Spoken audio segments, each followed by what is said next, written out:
De actualidad. Hola oyentes de Radio Sefarad, tenemos el gusto de volver a tener en nuestros micrófonos desde Israel a Gabriel Bentasgal. ¿Qué tal, Gabriel? ¿Qué tal, Jorge? Un placer. Bueno, ya saben los oyentes de Radio Sefarad que tú puedes decir que estás especializado en este tema que en hebreo se denomina Asbará, que aunque la traducción literal es explicación, un poco esto tiene que ver con la transmisión de la cara verdadera de lo que está sucediendo en Israel, ¿no? Y dentro de estas tareas que realizas, pues nos ha llegado la noticia de que por fin se va a editar en papel en España un libro que ya se ha editado en otros países en español, denominado 300 preguntas en 300 palabras. Pero no son preguntas cualquiera ni son respuestas cualquiera, ¿no? Mira, la idea básica es explicar tanto el conflicto palestino-israelí desde el punto de vista histórico, como político en el terreno, como también religioso e incluso legal. O sea, poder responder a un montón de temas que se argumentan mayoritariamente en contra de Israel, sin mucha base. Por ejemplo, te digo algo pequeño. Se habla sobre el derecho al retorno del pueblo palestino a aquellos que fueron expulsados o que se fueron escapándose de la guerra del 48. Bueno, y ahí hay dos salvedades. No existe en la ley internacional tal cosa derecho al retorno. No existe, no está defendido por ningún tipo de convenio internacional, ni mucho menos. Segundo, el estatus de refugiado es muy claro según la ACNUR. Entonces, refugiado es aquella persona que se escapó o se fue de una zona de guerra y que no recibió ciudadanía de otro país. Pero sus hijos y sus nietos no son refugiados. Y sin embargo se sigue hablando de refugiados como si fuesen hijos y nietos y demás, y eso es simplemente una malversación legal. Todo ese tipo de cosas están en un libro que resume en 300 palabras 300 preguntas diferentes. Bueno, como tú decías, estas cuestiones que abordas van desde cuestiones históricas, legales, religiosas. Yo, por haberte escuchado muchas veces, creo que tú insistes mucho en el aspecto religioso, que muchas veces se deja como de costado. Tú creo que tratas de transmitir la idea de que si bien para Occidente este es un conflicto nacional, para los árabes mayoritariamente se trata de un conflicto en otro nivel, en un nivel religioso, ¿no? De hecho, yo no conozco en serio ningún especialista en Medio Oriente que no diga lo mismo que digo yo. La única diferencia es que yo lo digo en castellano. Para la gran mayoría de especialistas del Medio Oriente, algunos dicen que el conflicto es no religioso tan claramente como lo digo yo, que es el argumento de la gran mayoría de musulmanes. Hablan de forma religiosa y los argumentos son esencialmente religiosos. Algunos te van a decir que es un conflicto existencial, o sea, lo que sucede es que un lado no reconoce la existencia y el derecho a existir directamente del otro lado, en este caso el palestino con respecto al israelí. Para la gran mayoría de judíos en Israel y para la gran mayoría de personas que ven desde afuera el conflicto, se suele pensar que el conflicto es por tierras, o sea que si habría algún tipo de renunciamiento territorial, que ya lo hubo, debería lógicamente llegarse a un acuerdo de paz. Cosa que como no se logra, bueno, la explicación no puede ser solamente territorial. Evidentemente hay un aspecto territorial del conflicto, pero que es solucionable. Y ahí explico varios planes que se ofrecieron para solucionar un conflicto desde el punto de vista territorial. Yo creo que en Europa van entendiendo cada vez más la importancia de especializarse en religión cuando se habla del Medio Oriente, principalmente porque en la última década han sufrido atentados de corte religioso. Entonces ya no se puede explicar simplemente como se explicaba antes, que la presión israelí provoca que suicidas palestinos se inmolen en centros comerciales. Esa es la explicación de Javier Solanas y otras personas que tenían una visión bastante primitiva sobre la esencia del conflicto palestino-israelí. Hoy creo que incluso los líderes europeos entienden mucho más correctamente lo que israelíes hablan ya hace varios años. justamente lo que comentas de los líderes europeos reconociendo esos argumentos, también llama la atención que últimamente, quizás por la campaña que hubo en la última década de grupos como ISIS o Daesh, mejor dicho, en Europa, pues se está entendiendo de que no hace falta justificaciones para que alguien salga a la calle con un cuchillo a matar, ¿no? Simplemente una incitación. Exactamente, y si profundizas un poco más, se recuerda que la extremización del lado musulmán no nace con la creación de Israel, de hecho, nace con la conquista europea de Medio Oriente, por más que teológicamente ya tenemos los indicios de lo que va a ser el radicalismo islámico en el siglo XII y en el siglo XIII. Entonces, no es algo nuevo. Cuando lees textos de esa época de Ahmed ibn Taymiyya, bueno, ya entendés de dónde surge esa visión que el Islam debe regresar a los días de Mahoma. Creo yo que este tipo de argumentos que estamos hablando ahora son cada vez más comprendidos, incluso por académicos, que le dan más importancia a ese tipo de explicaciones y no solamente la materialista. Y de hecho este libro nació como una respuesta a un libro materialista escrito por un periodista comunista de Argentina que lo que hizo fue responder a 100 preguntas sobre el conflicto palestino-israelí. O sea, este periodista que se llama Pedro Brieger tiene una postura muy crítica hacia Israel, pero desde su formación comunista. Entonces explica todo por un tema territorial y para eso acomoda hechos para que se adapten a sus prejuicios ideológicos. Entonces, lo que ocurrió fue que este libro nació como una respuesta a eso, pero después fue evolucionando hacia algo completamente diferente y hoy fue publicado ya en 12.500 ejemplares, que es mucho para un tema así, en unos 9, 10 países. Uh-huh. Bueno, recién hablabas de esta deriva que podríamos decir positiva de los líderes europeos y de la intelectualidad europea hacia el reconocimiento de los verdaderos factores de este conflicto. Pero así como en Europa se ve esa tendencia, parece como que en Estados Unidos vemos una tendencia contraria, es decir, que muchas universidades, estudiantes, movimientos, están, digamos, yéndose a unas posturas extremas que no se veían en ese país de hace mucho, ¿no? Mira, exactamente, muy buena lógica. Lo que nosotros tenemos es que en Europa la influencia, por más que lo que acabas de decir, que se entiende un poco más los orígenes del conflicto, también Europa está de alguna manera contaminada por 23 siglos de pensamiento y filosofía antisemita. Entonces, no se ha curado de ese antisemitismo y en algunos países se siente mucho más ese bagaje antisemita que en otros. Por otro lado, en lugares como en Estados Unidos tenés varios fenómenos suplementarios.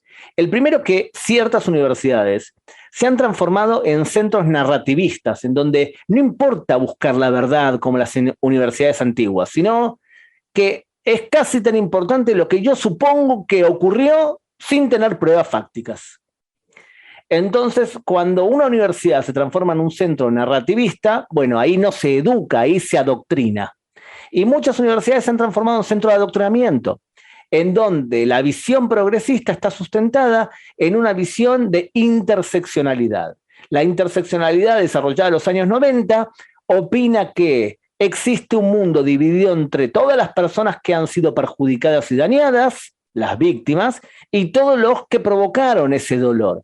Entonces, ¿quiénes son los culpables de todo el mal de la humanidad? Los hombres, los blancos, los judíos, Israel, el capitalismo. ¿Y quiénes son todos los perjudicados? Las personas de color, las mujeres, los hispanos. Entonces se crean alianzas que son contra natura. Alianzas de personas, por ejemplo, con mucha implicación social, que hacen alianzas con radicales islámicos. Ahora, ¿qué justifica esa alianza? Bueno, es una alianza táctica que lo que dice es que tenemos que pelear contra el mal mayor, que son todos los malos o los que yo considero que son los malos. Así, por ejemplo, se puede entender la alianza contra natura entre un partido como Podemos e Irán. ¿Qué tienen en común? Bueno, el odio hacia la modernidad y hacia Occidente. Justamente te iba a preguntar por lo que estabas explicando sobre ese tema. Y ahora, llevando a colación que este libro se va a editar en España, creo que también se han acomodado algunas nuevas preguntas relativas a la realidad española. Tú ya nos has brindado alguna perspectiva y tienes mucho conocimiento de lo que aquí ha sucedido y está sucediendo.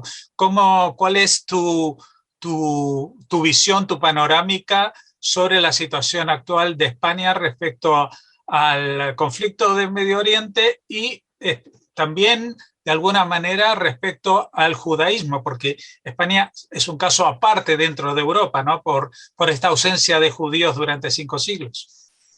Bueno, justamente ahora estoy trabajando en otro libro que se llama 300 por 300 de antisemitismo. Y ahí dedico varias preguntas al caso español, porque en general, cuando se habla del antisemitismo racial, se centra como ejemplo lo que ocurrió en Alemania, por más que el antisemitismo racial nace filosóficamente entre franceses.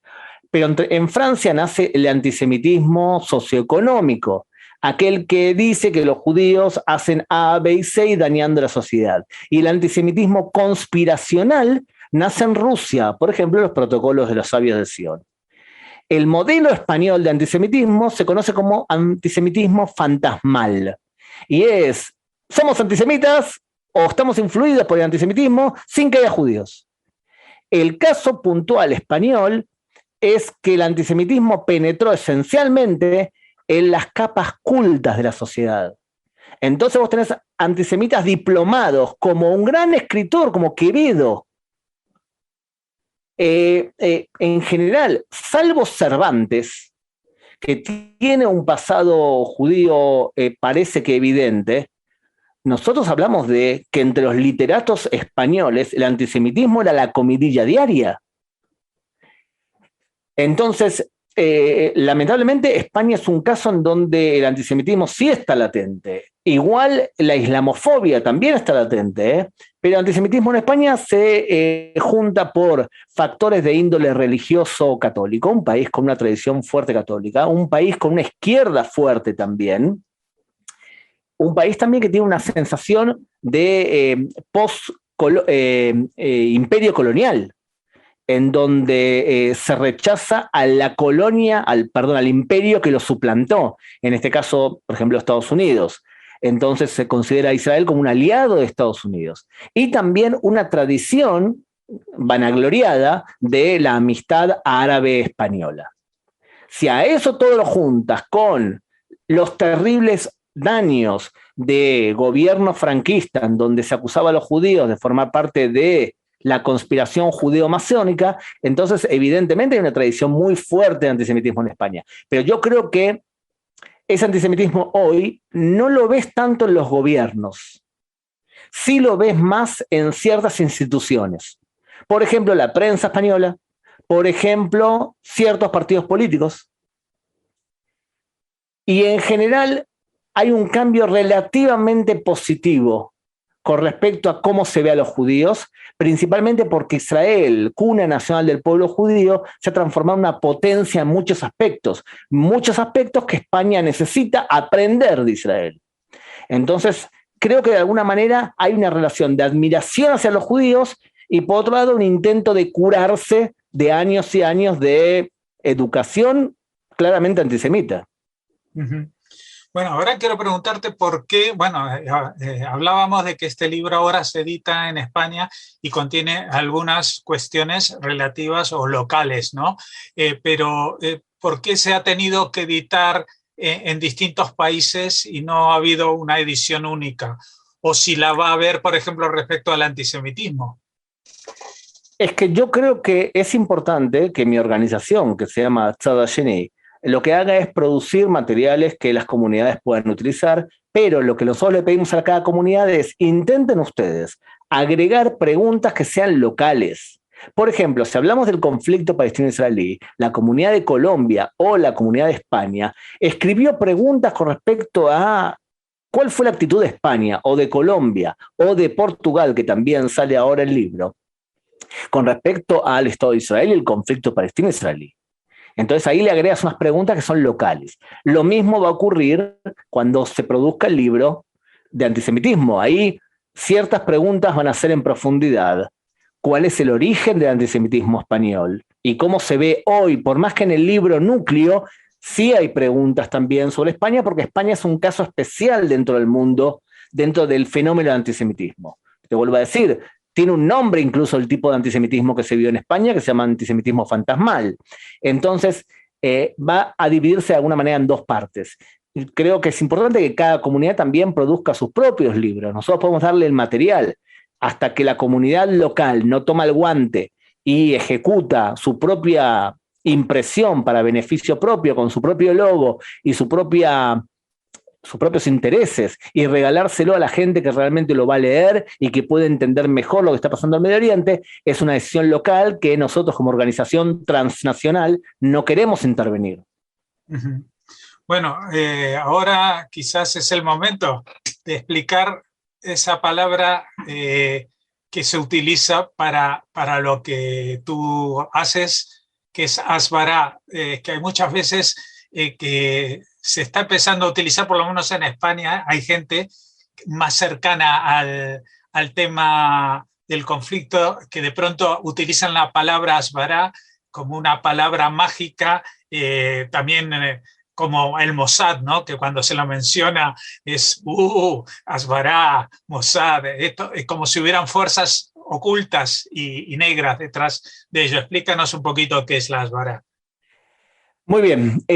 Mira, la palabra asbará como palabra, que significa esclarecimiento, se desarrolló en los años 90 cuando la idea era que si yo te explico con hechos algo y tú eres una persona honesta, entonces sería probable que entiendas mejor algo o que también sopeses que no todo es blanco y negro. Ese fue el pensamiento durante los años 90. Nosotros, de hecho, como organización, y también lo que sugerimos a las comunidades, es que hagan tres cosas diferentes. Uno es para esclarecer hacia afuera, hacia adentro de las comunidades, porque no siempre dentro de las comunidades se sabe más que afuera de las comunidades, y también que sea proactivo, o sea, que la formación en temas relacionados con el pueblo judío y sus intereses sea constante y no se espere una crisis. Eso es simplemente explicar. El material que vos acabas de ver, que acabas de hablar de los 300 por 300, es la producción de un material que ayude a explicar. Tenemos otros materiales. Ahora, lo segundo que una comunidad podría hacer, o debería hacer, o sería bueno que haga, es diplomacia pública, y es todo el tiempo buscar amigos y aliados, que hay muchos en el pueblo judío. Te voy a dar un ejemplo. En el pasado, la imagen, el estereotipo que había con respecto al Opus Dei era que era un grupo muy católico y por lo tanto había desconfianza entre los judíos. Sin embargo, gran parte del Opus Dei hoy apoya a Israel. Y gran parte de las iglesias evangélicas hoy en día apoyan a Israel. Y buena parte del liderazgo católico también. O sea que es bueno que la comunidad salga a buscar esos amigos que apoyan la cultura judeo-cristiana. Lo mismo te podría decir con periodistas. Una de las cosas que hicimos con la organización es traer periodistas extranjeros al Medio Oriente que vinieron a pasear, conocer y también filmar materiales. Eso es diplomacia pública. Y lo tercero es posicionamiento de marca. Y posicionamiento de marca es posicionar la imagen de Israel y la imagen del pueblo judío para que sea más acorde a lo que realmente es.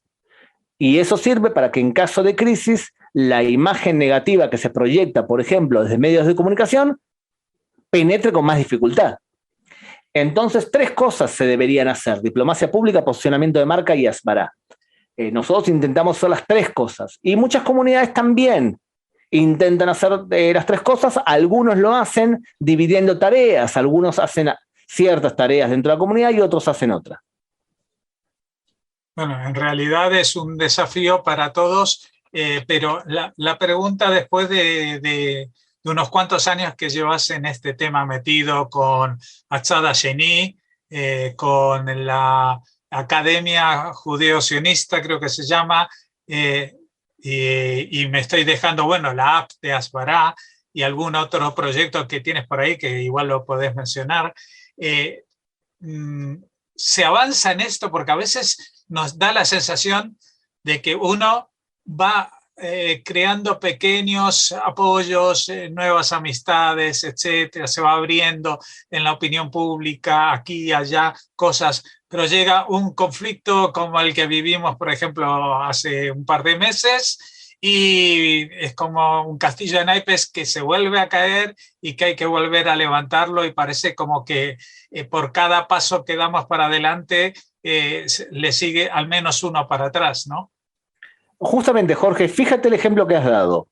En el último conflicto bélico, la posición de Israel salió mucho mejor parada que en otros conflictos. No estoy seguro que en España sea así, pero España no es todos los países de habla hispana. La explicación de por qué ocurre algo así son varias explicaciones. Una de ellas es que la marca, el posicionamiento de marca de Israel ha sido muy bueno durante los últimos meses por el trato a la pandemia. ¿Bien?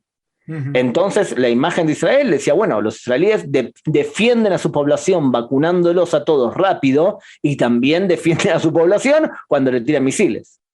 Lo segundo es que las imágenes que llegaban eran misiles volando por el aire, y eso impresionaba por la capacidad tecnológica de Israel de derribarlos en el aire, pero también se entendía quién estaba agrediendo. Y lo tercero que también es importante, Jorge, es esto que estamos haciendo nosotros ahora. Un canal de televisión de algún país, digamos Colombia, México o Argentina, antes, cuando había un conflicto, se nutría del intermediario. Y el intermediario era una persona que a veces sabía más o a veces sabía menos. Entonces, ese intermediario te analizaba el conflicto de la manera que él lo entendía, muchas veces alejada a lo cómo se entiende en el conflicto en Medio Oriente. De pronto, tecnológicamente, tú puedes hacer un directo completamente gratis por Zoom con algún especialista en Medio Oriente que hable castellano, salteándote al intermediario y transmitiendo en directo por Zoom. Este beneficio tecnológico hace que personas en el terreno hablen de forma mucho más clara. Yo, por ejemplo, participé durante el último conflicto en varios debates en medios de comunicación cuando el representante palestino decía que no reconocía a Israel y la existencia de Israel. Y yo le decía que yo quiero un Estado palestino y que ese es el origen del conflicto, su no aceptación a mi Estado. Ahora, una persona que nos escuchaba a los dos entiende en 5 segundos el conflicto. De otra manera, tenía que venir el especialista de, digamos, Antena 3 a explicarte lo que él consideraba que era el conflicto, que lo tropicalizaba para que se entienda en España según los parámetros españoles y los prejuicios españoles. Creo que salimos mucho mejor parados, ¿eh? Bueno, esperemos que también este libro que ahora se edita en España con el apoyo de la Federación de Comunidades Judías de España también sirva para mejorar ese conocimiento. No estamos hablando de blanquear imagen o, como se dice ahora, pinkwashing, sino de acercar a la gente a la realidad, porque no le vamos a mostrar una realidad alternativa, sino lo que tú decías, que mientras tú estás viviendo en el terreno lo que está sucediendo, tu voz tiene mucho más sentido que la de alguien que la está filosofando desde un punto de vista teórico y muchas veces ideológico, ¿no? Sí, yo creo que eso ayuda. De todas formas, tú sabes que hay un montón de gente que vive acá y realmente vive en la estratosfera, tanto en una extrema o con la otra extrema. Yo creo que vos no podés explicar hoy en día el conflicto palestino-israelí sin vos estar de acuerdo que los palestinos como pueblo tienen derecho a un Estado independiente. O sea que es algo que nosotros, la gran mayoría de israelíes, de alguna manera pensamos que eso es algo que vendría a solucionar el conflicto. Hay israelíes que te van a decir, bueno, pero hablemos de qué terreno exactamente, y otros te van a decir, no ahora porque realmente no nos van a reconocer o no nos quieren reconocer.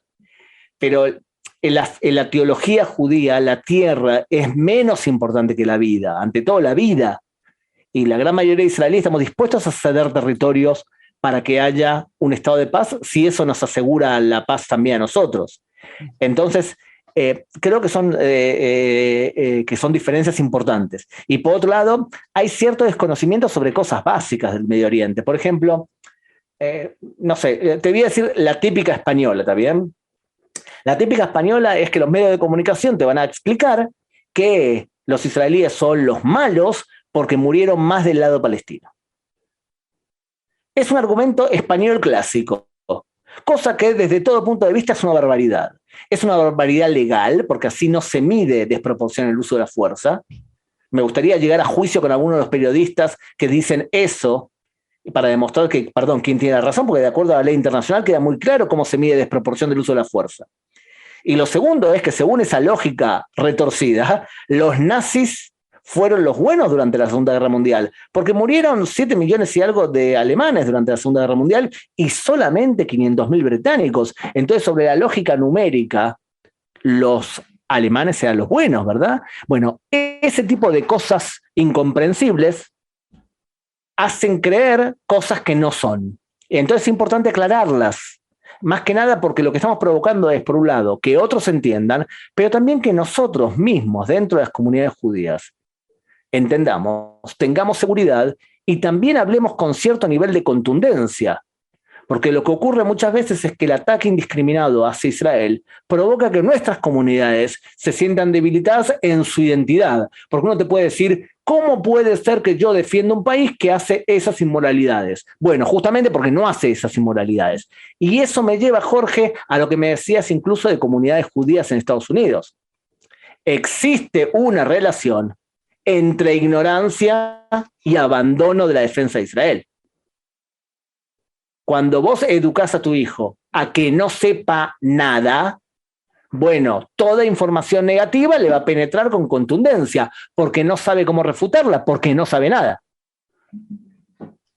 Pues podríamos estar hablando muchas horas más, pero evidentemente en Radio Sefarad tenemos que atender otros temas y seguramente también tendremos muchas más oportunidades de charlar contigo, Gabriel. Desde ya recomendamos a los oyentes que este libro ya está circulando entre las comunidades, así que seguramente podrán acceder a él en las próximas semanas, meses.